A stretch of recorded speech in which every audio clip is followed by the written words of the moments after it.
মানে ম্যাডাম তো গত 14 মাসে কোনো পলিটিক্যাল কাজে যুক্ত ছিলেন না। উনি সেরিমোনিয়াল প্রেজেন্স যেখানে দরকার সেখানে থাকবেন, যেখানে শারীরিক সক্ষমতা লাগে সেখানে ওনাকে টাইনে আনা তো মোটেই ঠিক না। উনি কি সংসদের মিটিং এ থাকতে পারবেন? পারবেন না। উনি কি এলাকায় যাইতে পারবেন? পারবেন না। এমনকি উনি কি 3টা এলাকায় গিয়ে একটা করে নির্বাচনী সভা করতে পারবেন? পারবেন না।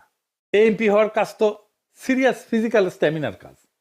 তাহলে বিএনপি কেন ওনারে ভোটে দাঁড় করাইলো? করুণা বা সিম্প্যাথি ভোট পাওয়ার জন্য। করুণা পাবে কিন্তু ভোট পাবে না। করুণা দিয়ে ভোট পাওয়া যায় না, এটা একটা ব্লান্ডার। খালেদা জিয়ার প্রতি সম্মান, ভালোবাসা, শ্রদ্ধা থাকলেও মানুষ ভোট দিবে না। সে একজন কর্মক্ষম নেতা চায়, সে এমন নেতা চায় না যে শারীরিকভাবে দুর্বল।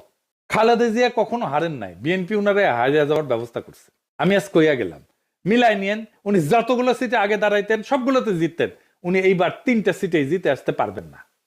আমার কথাটা মিথ্যা হইলে আমি সবচেয়ে খুশি হইতাম, কিন্তু তা